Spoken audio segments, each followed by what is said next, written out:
la librería del Centro Cultural Gabriela Mistral, la librería del GAM, una librería que está especializada en la edición chilena y latinoamericana, por supuesto.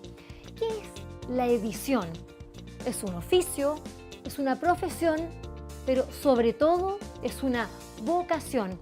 Para sumergirnos en el mundo de la edición, quiero citarles a un editor francés que publica un libro que se llama La edición sin editores, donde dice que la edición representa siempre un microcosmos de la sociedad de la que forma parte, también refleja sus grandes tendencias y fabrica en cierta medida sus ideas. De ahí la importancia. De modo que esta librería reflejaría ese microcosmos del que somos parte. Los invito a mirarnos en el espejo de la edición chilena.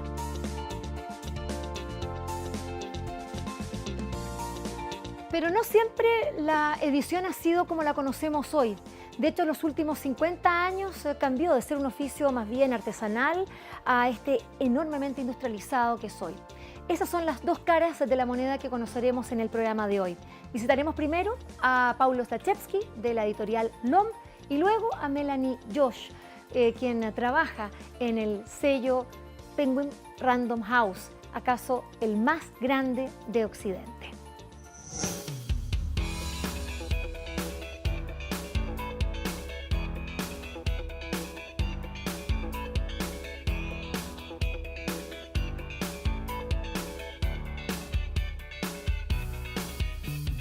Estamos en LOM, una editorial que tomó su nombre de la lengua yamana, que significa sol, y fue fundada en el año 1990.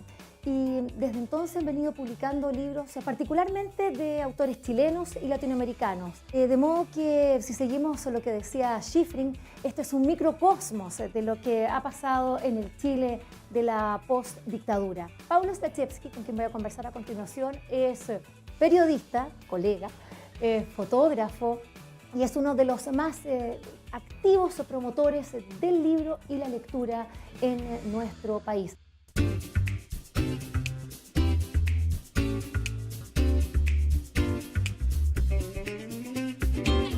Paulo, ¿cómo entraste tú a la edición?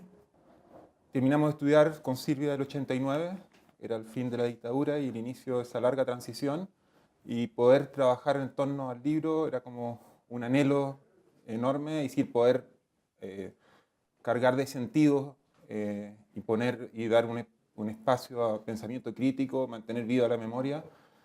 Y empezamos muy de a poquito con una máquina de imprenta recondicionada, haciendo trabajos de impresión para terceros y con lo que generaba eso, editando nuestros propios proyectos. Y poco a poco fuimos haciendo caminos, aprendiendo sobre la marcha y transformándonos en una pequeña y una editorial independiente en el camino que fue creciendo en el catálogo. Bueno, tú venías de un exilio fuera de Chile, estuviste en Francia y ahí pudiste conocer ese mundo de la edición que acá todavía nosotros no, ni siquiera nos asomamos a entender bien qué significa. Tú siempre hablas de la bibliodiversidad. ¿Qué significa este concepto? La bibliodiversidad es la aplicación al mundo del libro del concepto de la diversidad cultural.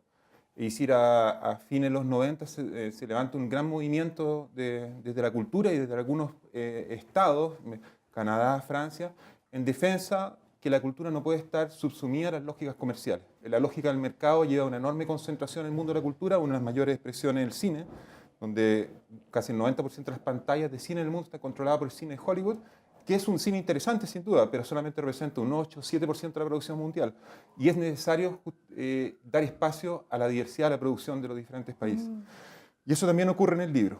Y la bibliodiversidad quiere expresar que el libro es portador de sentidos, de contenidos, de significados, y no puede solamente ser visto como un tema comercial. Y los países, la sociedad civil y los estados tienen que velar, fomentar, proteger la diversidad de expresiones culturales que se dan en la palabra escrita. ¿Cómo ha ido ese nivel de las expectativas? ¿Se cumplieron? ¿Qué ha pasado? En realidad te quiero provocar un poquitito porque claramente la situación hoy día en Chile no es lo que nosotros pensábamos que iba a ser respecto de la bibliodiversidad y otros temas tan importantes como la edición, ¿no? Bueno, claramente, a diferencia de muchos otros países que vivieron dictadura o ocupaciones, como Francia después de la ocupación nazi, en Chile no se dio un destape cultural. Es decir, es como que un poco lo que dice en el sistema en general de Tomás Mulián en Chile, actuar anatomía de un mito. Al final todo cambia para que todo siga igual. Y Que publicaron ustedes, en por vez de supuesto. multiplicarse los medios de comunicación, multiplicarse las editoriales en los años 90, más bien se limitaron. Es decir, desaparecieron Claro. buena parte de los medios de comunicación que existieron, de oposición que existieron al final de la dictadura, y fue un desarrollo cultural lento. El tema del libro claramente no fue puesto como un tema central, el tema cultural tampoco fue puesto como un tema central, existió y existe evidentemente y fue importante la ley del libro, pero claramente no se puso un esfuerzo en el ámbito cultural para revertir la destrucción que había generado en el ámbito de la dictadura. Y Bernardo Surcasó lo daba muy bien cuenta en la historia del libro en Chile. Mismo cuando llega la primera máquina de imprenta a Chile, le llaman la máquina de la felicidad. Y sí, porque iba a traer luz en tiempos de tiniebla. La dictadura, Que fue justamente el momento de la emancipación, ¿no? por Estábamos supuesto, y eso a la aurora de Chile. permanece en los discursos públicos durante mucho tiempo, y la expresión máxima es Quimantú, es decir, proyecto editorial de la Unidad Popular, de lograr que toda la ciudadanía, independientemente de su recurso económico, puedan acceder al libro. Sin embargo, el golpe quiebra esa relación libro-ciudadanía, lo transforma como en un objeto peligroso, está en la imagen de los autos de fe, y con Claro, cuando quemaban libros, pues sí, está todo eso. y en la postdictadura faltó justamente poner nuevamente un énfasis de la importancia del libro para desarrollar ciudadanía. No se cambió el IVA lo instaló la dictadura, y no solamente tiene un factor económico, tiene un factor simbólico, es decir, que el Estado dice, como lo hace en casi todas partes del mundo, que al libro hay que tratarlo de una manera diferente porque es fundamental que todos tengan acceso a él.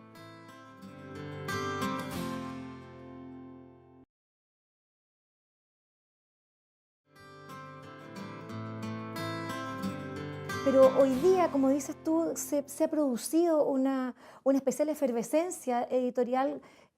Bueno, ustedes mismos representan un aspecto muy importante. Estoy hablando de los editores de Chile. Son más de 80 editoriales, donde están editoriales como la tuya, que es como de las grandes dentro de las pequeñas, por decirlo de esa manera. Pero también están las editoriales universitarias que tienen un rol muy importante y que acá en Chile es absolutamente invisibilizado, como que el libro extranjero, estamos colonizados y nuestros alumnos, nuestros estudiantes se están formando solamente con libros de afuera, que no es malo, pero también es importante el rol del editor. Me gustaría que explicaras un poco eso, sobre todo a la luz de los últimos datos y lo que ha pasado este año con las compras de libros por parte del Ministerio de Educación para los centros de recursos del aprendizaje, donde tenemos que más del 70% de los libros son de origen extranjero, solo un 26% tiene ISBN chileno, lo que tampoco quiere decir que sean de autores chilenos.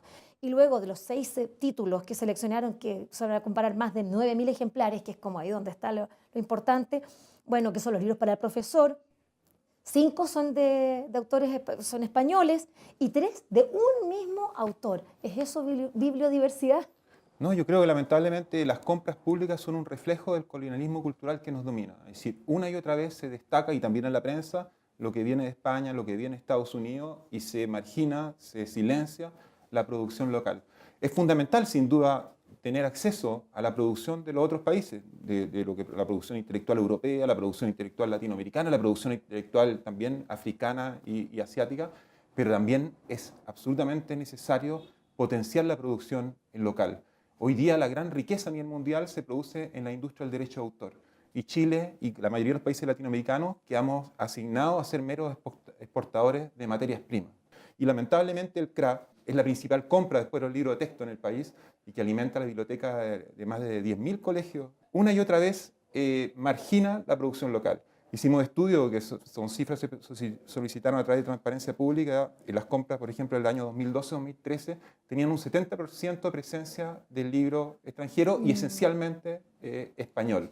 Libro que además es mucho más caro, más de 30% más caro que el libro chileno. En la política del libro se logró que una de las medidas plantee que entre el 2015 y 2020 avancemos a que un 60% de las compras de libros de cada programa del Ministerio de Educación, del Consejo del Libro, programa público, sean de libros chilenos. Sin embargo, el ministerio, en vez de avanzar en esa línea, va en senso contrario. Y hoy día aún reduce aún más la presencia del libro local. Es decir, se desdice el mismo Estado. Hace una política y justamente él mismo la vulnera. Y provoca un profundo daño. Provoca un profundo daño no solamente en la posibilidad de desarrollar una producción cultural local, también en potenciar la relación de los niños con la lectura, porque es importante también que los niños sientan el libro cercano, que no sean autores solamente que vienen de otros mundos, sino que sean locales. Exactamente. Muchas gracias, Paulo, por esta conversación. Nos queda todavía, ahora vamos a conversar con Melanie Josh, nada menos que de Penguin Random House, la más grande editora de todo el mundo, bueno, al menos de Occidente. Gracias. Gracias, bien.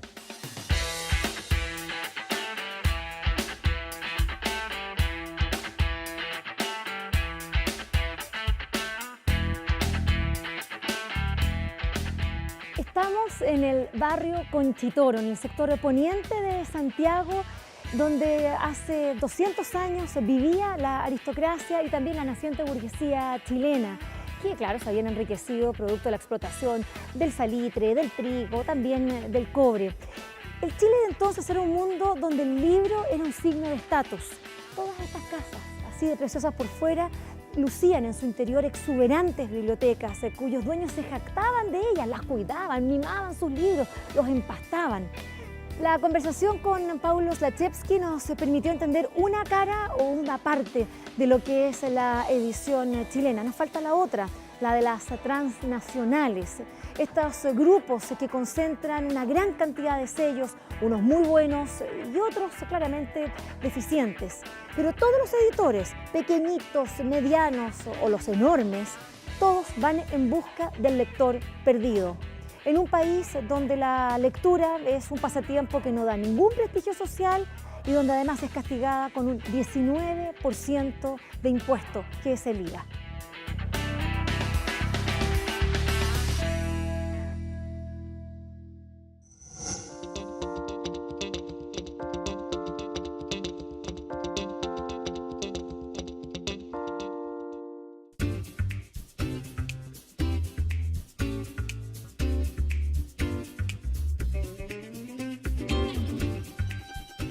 Vamos a conversar con quien tiene a su cargo nada menos que a 5 editores y en una editorial que marca el paso porque es parte de las transnacionales, esas transnacionales que tienen muchos sellos y una multiplicidad de libros para todos los públicos.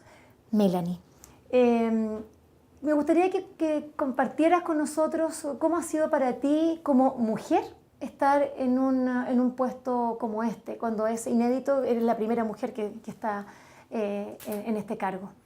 Bueno, nosotros tenemos la suerte de tener una mujer número 1 en Penguin Random House en lengua castellana, que es Nuria Cabuti, una mujer espectacular que también por primera vez asumió ese cargo en este contexto.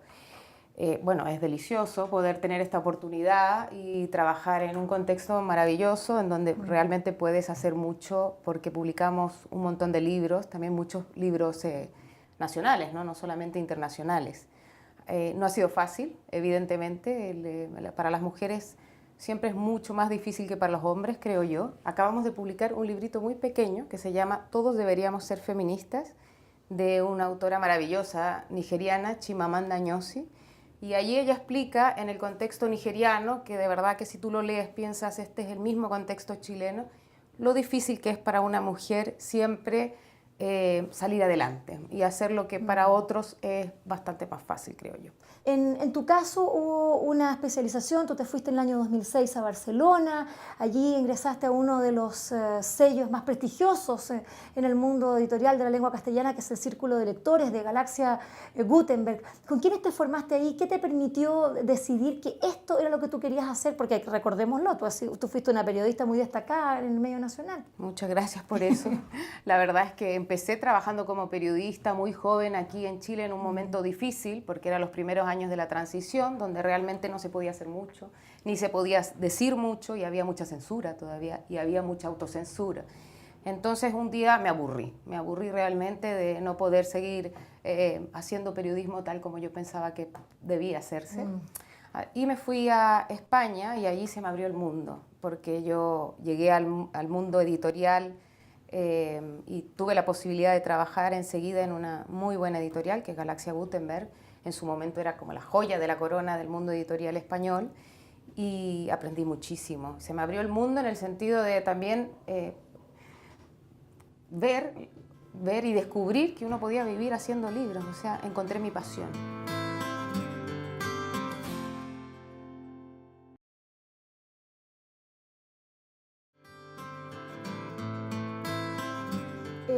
Desde acá, desde esta transnacional que es muy criticada, porque claramente tener 33 sellos no es poco, y son tremendamente gravitantes en el mercado editorial. ¿Cómo ha sido tu mirada para dar un lugar, porque tú eres una mujer progresista, una mirada para que esté dentro de ese gran puzzle la edición chilena o la edición latinoamericana? Mira, en mi experiencia hay mucho prejuicio también sobre cómo se hacen los libros en un espacio como este. Siempre he visto que hay un editor trabajando detrás, que hay una mirada, como decíamos, y no existe eso del mundo de los libros sin editores. Y cuando existe, se acaba el mundo editorial. Porque a mí me parece que la figura del editor es extremadamente relevante en el sentido de ser como un mediador entre el autor y el público. Y es el que empuja también los contenidos hacia adelante y el que tiene que estar convencido muchas veces y convencer a los autores de ciertos temas, de publicar ciertos tipos de libros, etc. Pero dentro de esa multiplicidad y esos tipos de libros, seamos honestas, es decir, hay libros que son buenos y que verdaderamente es un placer leerlos, y hay otros que uno dice... Es que yo soy mucho menos, yo digo menos conservadora.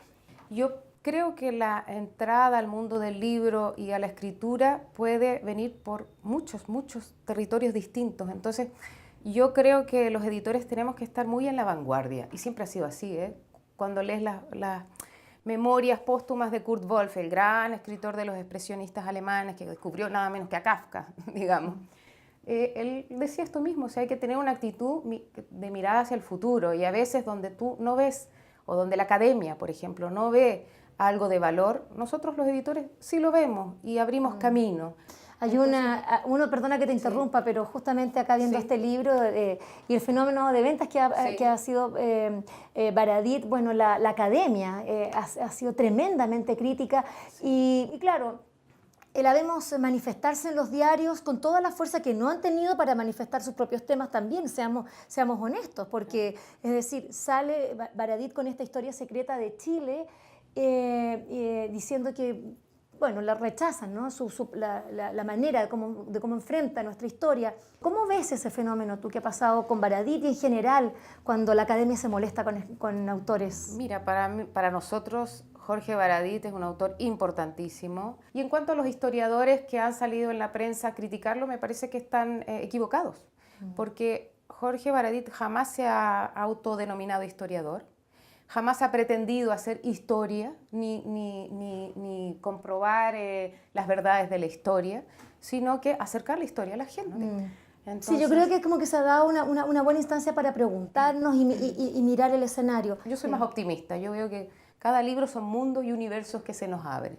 Sí, también pasó con el último libro de Diego Zúñiga, también con una crítica muy virulenta, que es un poquito incomprensible. Sí, aquí ¿no? lo tenemos, Los Niños Héroes. Sí, ahí uno dice... Es un autor que nosotros hemos publicado, ya este es su tercer libro, este es un libro de relatos, pero anteriormente reeditamos Camanchaca. Sí, claro. No es fácil que un autor chileno trascienda las fronteras. Diego Zúñiga, con su juventud y su talento, lo ha logrado, entonces me parece que tenemos que darle una oportunidad cuando publica un nuevo libro, ¿no? ¿Cuántos libros chilenos al año publican ustedes? Nosotros... ¿O de autores chilenos? Sí, 70 libros más o menos, de autores chilenos contratados en Chile. ¿Y piensas que en subir esa cantidad, crees que sí, a ver, es posible? pero no mucho, porque entre 70 y 90 libros nacionales al año es bastante y requiere mucho trabajo. Cada libro, cada nueva edición es un mundo, es un universo. ¿Y tú trabajas con 5 editores? Trabajamos... ¿Cómo es el proceso? ¿Cómo van leyendo? ¿Cómo van seleccionando? Mira, cada editor está a cargo de sellos, porque Tú bien lo has dicho, nosotros tenemos muchos sellos, pero cada uno es una pequeña editorial. Y cada uno tiene su dirección editorial y tiene sus intenciones. Y aquí respetamos la decisión de cada editor también. Entonces es un diálogo entre lo que el editor quiere hacer con su sello y conmigo y con los autores y con las posibilidades distintas. O sea, hemos publicado de todo tipo de libros, hemos publicado de todo tipo de contenidos, hemos publicado contenidos también muy progresistas para un país que a veces tiene temor a ciertos temas. Cuando sacamos el libro de Caradima, de María Olivia Monkeberg, la gran periodista, Premio Nacional de Periodismo, fue un escándalo en Chile. Incluso fue muy difícil conseguir una fotografía para la cubierta del libro porque no nos las querían vender.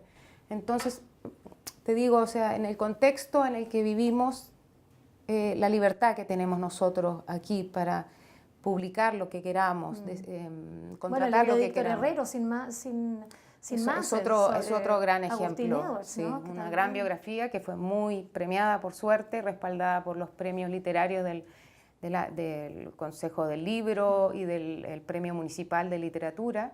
Entonces, claro, para nosotros eso es muy agradable, es maravilloso poder hacer este trabajo. Para terminar, estamos en el eslabón de la edición.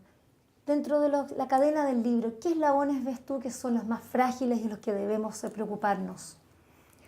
Yo creo que el mundo de la edición y del libro siempre es frágil. Siempre es frágil, es un equilibrio precario. Incluso aunque tú veas estas enormes empresas, es muy frágil. Nosotros tenemos que cuidar cada libro, cada autor, y esa es la gracia de este mundo. O sea, uno nunca sabe qué libro va a funcionar, qué no va a funcionar, qué nos va a dar grandes alegrías, qué no.